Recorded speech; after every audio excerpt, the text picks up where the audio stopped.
Guna membahasnya lebih dalam, kini kita sudah terhubung dengan pengamat kebijakan publik, ada Pak Trubus Rahardiansyah. Selamat siang, Pak Trubus. Ya, selamat siang, Mbak.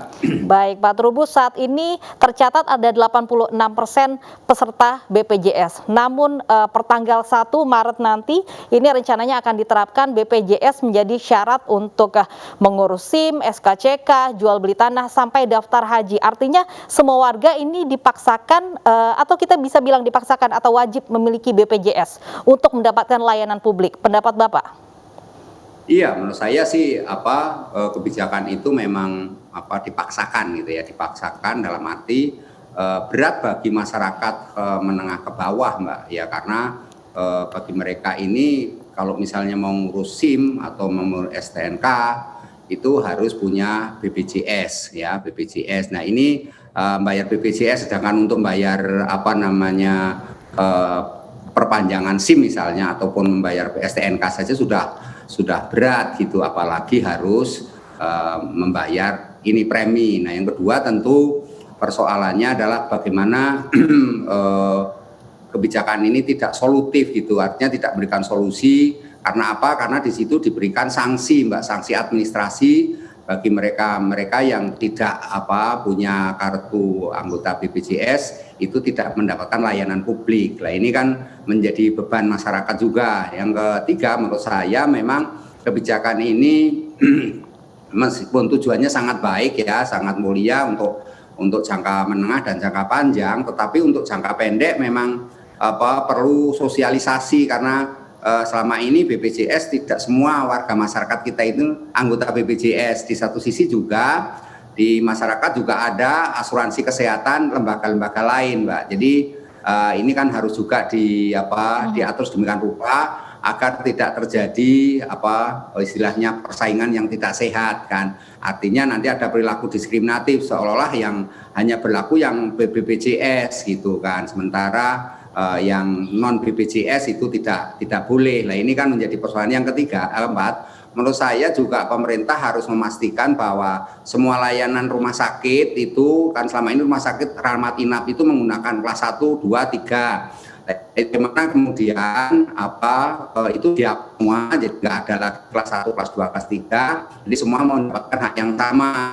Pengalaman sebelumnya itu mereka yang kelas 3 selalu dibawa pingpong, artinya itu sana kemari, dan banyak juga rumah sakit yang menolak akibat talangannya itu lama dikembalikan oleh pemerintah. Nah, ini juga menjadi catatan yang sebenarnya kan harus ada perhatian. Baik. Harus meningkatkan layanan publik dulu sebelum kebijakan ini diterapkan, begitu. Nah, kalau memang ini menjadi syarat begitu untuk misalnya jual beli tanah sampai daftar haji, menurut Pak Trubus ini relevan tidak? Ada kewajiban untuk pemilikan BPJS ini? Iya, Mbak. Baik. Pak Trubus tadi mengatakan bahwa memang harusnya layanan publik dulu yang ditingkatkan sebelum ada kebijakan yang diterapkan ini. Kemudian relevan tidak sih Pak Trubus ada syarat BPJS untuk jual beli tanah, untuk daftar haji misalnya? Iya, menurut saya ini kan tidak relevan ya. Karena apa? Karena sesungguhnya misalnya untuk naik haji lah, bagaimana kalau misalnya mereka pemegang kartu BPJS ini ada bermasalah kesehatan di tanah suci kan gitu. Apakah kemudian BPJS itu berlaku di sana? Nah, ini kan perlu juga ada kejelasan, Mbak. Kemudian yang terkait dengan jual beli tanah itu selama ini sudah ada aturan tersendiri, artinya untuk jual beli tanah itu berbeda dengan jual beli objek lainnya, Mbak. Setidaknya satu, bahwa ada proses transaksinya itu di depan PPAT, Mbak. Jadi pejabat PPAT, kalau nggak ada PPAT itu harus ada camat atau lurah, Mbak. Itu yang menjadi masalah. Yang kedua adalah bahwa ada kelengkapan dokumen, keaslian dokumen, keautentikan dokumennya, seperti sertifikat kepemilikan dan sebagainya, sehingga ada syarat-syarat formil maupun material yang harus dipenuhi. Nah, kemudian kalau ditambahkan dengan ini syarat menambah BPJS, nah itu bagaimana kemudian nanti kalau mereka tidak ada kartu BPJS, apakah kemudian tidak jadi jual beli, Mbak. Jadi ini masalah menurut saya itu. Jadi memang relevansinya ini memang sangat sangat minim. Kalaupun mau dikait-kaitkan ya bisa saja, tetapi kan persoalannya kemudian masyarakat perlu diedukasi Mbak untuk memahami ini semua, memahami tentang pentingnya BPJS, apa itu kemanfaatannya, kemudian juga apa sih urgensinya menggunakan BPJS, sehingga dalam proses-proses yang namanya layanan publik, termasuk transaksi tanah dan sebagainya itu bisa berjalan lancar, tidak terjadi kesalahpahaman, tidak terjadi gesekan maupun terjadi konflik. Menurut saya itu Mbak. Baik ya, tapi ini tinggal seminggu lagi sebelum memang 1 Maret nantinya akan diterapkan. Kemudian jika memang diterapkan, apa yang menjadi catatan untuk pemerintah agar syarat ini tidak menyulitkan warga? Iya. Baik. Baik, Pak Trubus, jika memang 1 Maret nanti diterapkan, apa yang menjadi catatan pemerintah agar memang syarat BPJS untuk berbagai layanan publik ini tidak menyulitkan warga?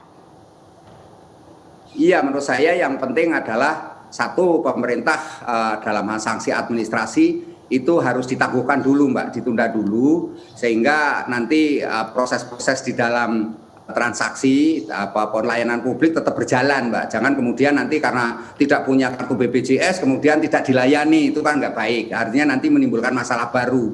Yang kedua tentu kemudian pemerintah harus menyiapkan kebijakan khusus bagi mereka-mereka yang tidak mampu, masyarakat yang tidak mampu kelas menengah ke bawah, itu harus bagaimana, misalnya mereka harus ditanggung oleh pemerintah, kalau dibangun pemerintah bagaimana skemanya, terus bagaimana juga kalau mereka mengalami nunggak misalnya tidak bisa membayar karena situasi ekonomi misalnya. Nah ini karena kita terdampak COVID sudah cukup lama sehingga masyarakat kelas menengah ke bawah cukup berat menghadapi situasi ini Mbak.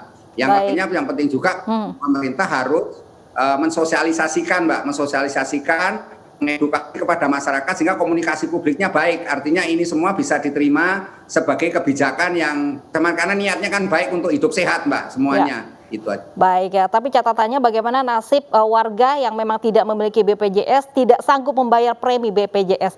Semoga menjadi catatan pemerintah. Terima kasih Pak Trubus Rahadiansyah sudah bergabung bersama kami di iNews Siang.